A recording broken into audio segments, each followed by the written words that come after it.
Bem, amigos, vamos agora falar sobre o trabalhador avulso. Sobre o trabalhador avulso. Bem, o trabalhador avulso, amigos, conforme nós já vimos, inclusive, adiantado, ele é uma espécie de trabalhador eventual.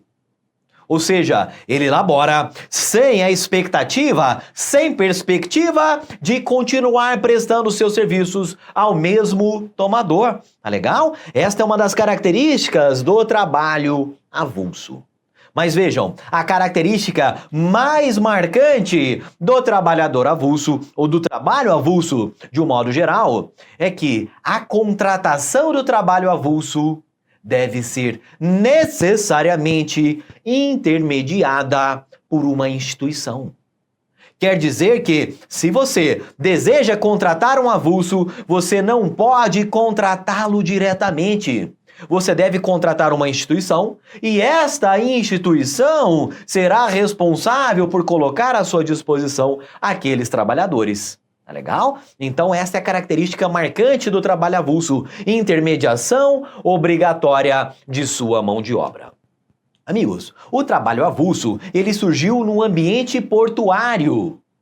Atualmente, nós temos também o trabalho avulso não portuário, mas vamos lá para os primórdios, para o início do trabalho avulso, lá no ambiente portuário.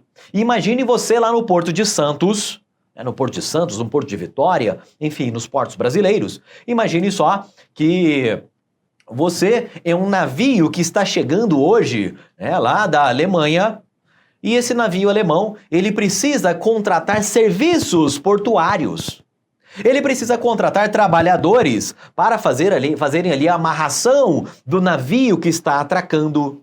Ele precisa contratar ali serviço de estiva, serviço de capatazia, Ele precisa contratar ali pessoas para carregarem e descarregarem o navio alemão. Pessoal, esse navio alemão, ele vai chegar para o Carlos, para o Francisco, para o Emanuel e vai contratá-los diretamente? A resposta é não.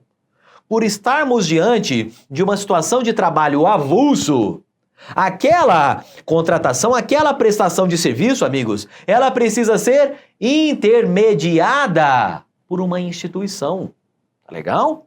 Então é por esse motivo que o navio alemão chega lá no porto e ele chega até o OGMO. Ele chega para uma instituição chamada Órgão Gestor da Mão de Obra, OGMO, e contrata os serviços que ele deseja, os serviços que ele necessita. Tá legal? O navio alemão paga para o OGMO sim chama os trabalhadores, faz toda a gestão ali dessa força de trabalho, chama ali 1, 2, 3, 4 trabalhadores, de acordo ali com a especialidade, com os serviços que cada um presta. Tá legal? Ao final da prestação dos serviços, é o OGMO quem vai lá e faz o pagamento a estes trabalhadores. Faz o recolhimento do FGTS desses trabalhadores, tá legal? E cuida de toda a operacionalização, da efetivação dos direitos trabalhistas daqueles trabalhadores avulsos. Tá legal? Dito isso, amigos, vamos aqui para o nosso slide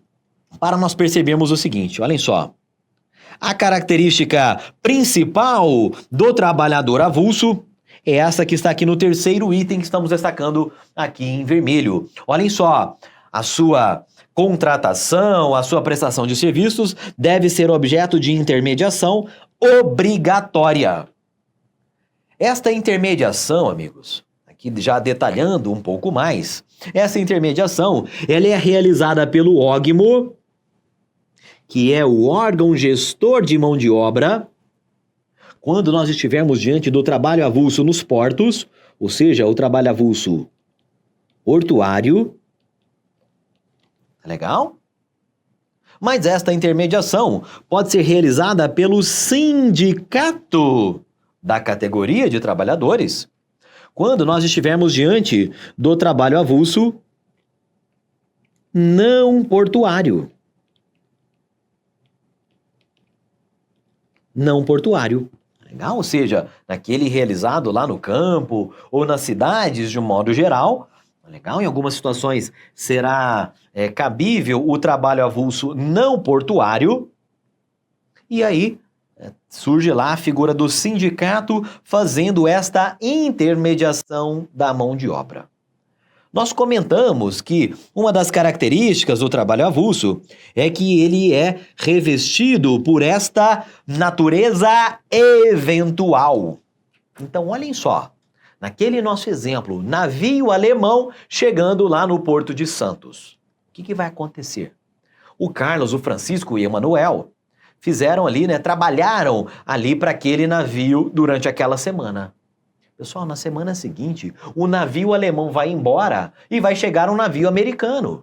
E aí surge lá, o Carlos, o Francisco, o Emanuel, e outros mais para prestarem serviços agora para o navio americano. Na semana seguinte, quem chega é o navio japonês, o francês. Então percebam que estes trabalhadores avulsos, eles não têm expectativa de permanecerem prestando serviços para aquele navio, para aquele tomador. E daí, essa característica importante da eventualidade que marca o trabalho avulso. Tá legal? Essa semana é do navio da Noruega, do alemão, do francês, do argentino. Tá legal? Então, o trabalho avulso, ele é por excelência um trabalho de natureza eventual.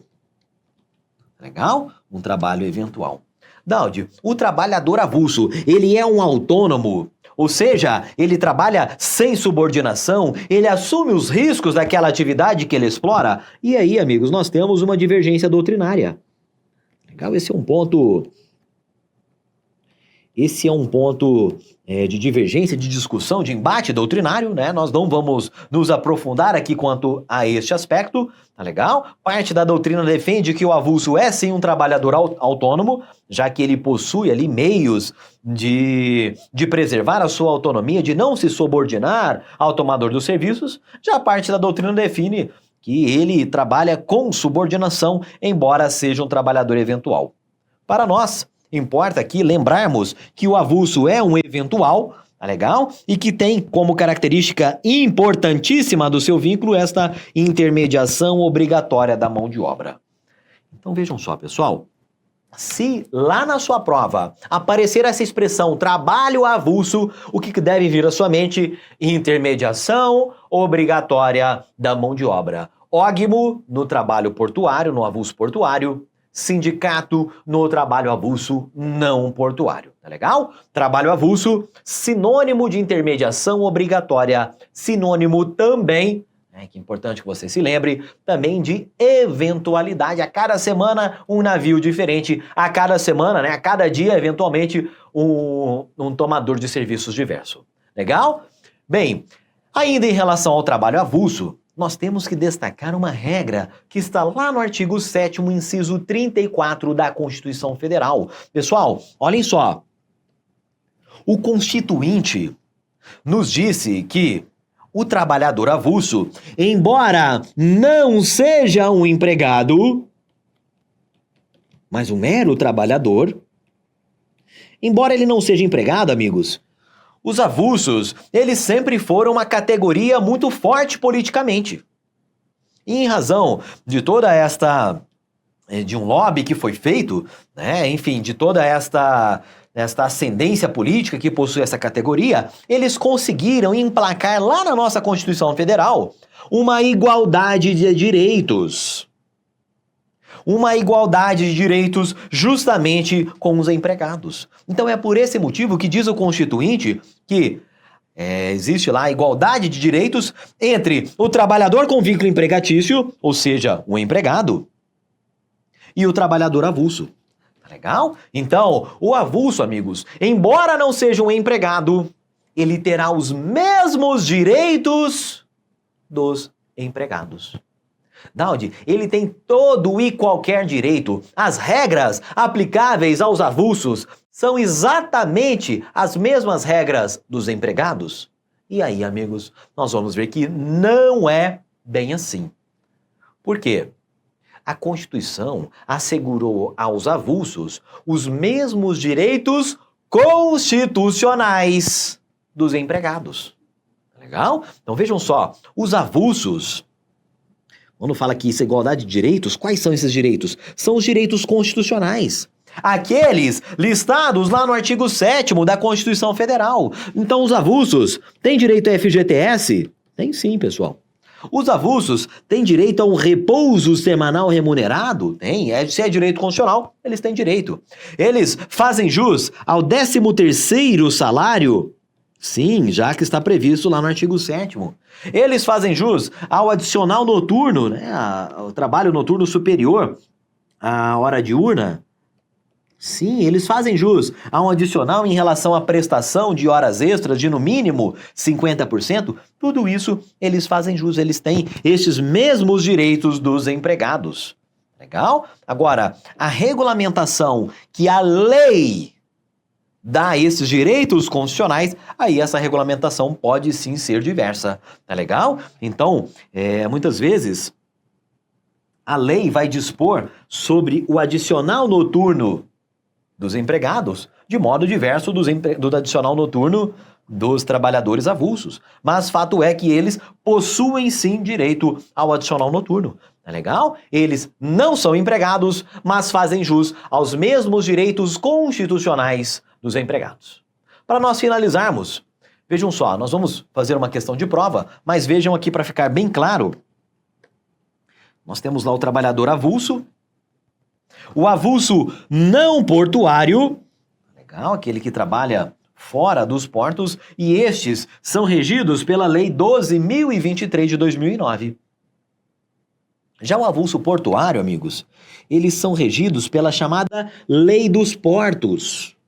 Lei 12.815 de 2013, resultado da conversão da MP 595 de 2012. Tá legal? Então, cada um, né, o portuário tem lá a sua lei de regência, o não portuário tem lá também a sua lei de regência, né? São regras diversas para ambos, né? Tanto é que o não portuário, a sua contratação ela é intermediada pelo sindicato e o portuário tem a sua contratação intermediada pelo órgão gestor. Bacana? Questão de prova, pessoal. O trabalhador avulso é uma das espécies de empregado. Opa, aqui eu já sei que isso está errado. Ele é uma das espécies de trabalhador. Embora não haja, outro erro, não haja igualdade de direitos entre o trabalhador com vínculo empregatício permanente e o trabalhador avulso. Tá legal? Então vejam, na verdade, né, se fosse apenas esta alteração, esta troca aqui no item, eu confesso que ficaria em dúvidas quanto a marcar o item como correto ou incorreto. Ou seja, será que a simples troca de trabalhador por empregado aqui seria suficiente para macular o item? Mas para não deixar nenhuma pontinha de dúvidas, veio lá o examinador e inseriu um erro, uma incorreção bastante grave aqui, já que o trabalhador avulso, ele possui sim a igualdade de direitos com o trabalhador, com vínculo empregatício permanente. Artigo 7º, último inciso, 34 do texto constitucional. Legal? E com isso, amigos, nós encerramos este bloco aqui sobre trabalho avulso.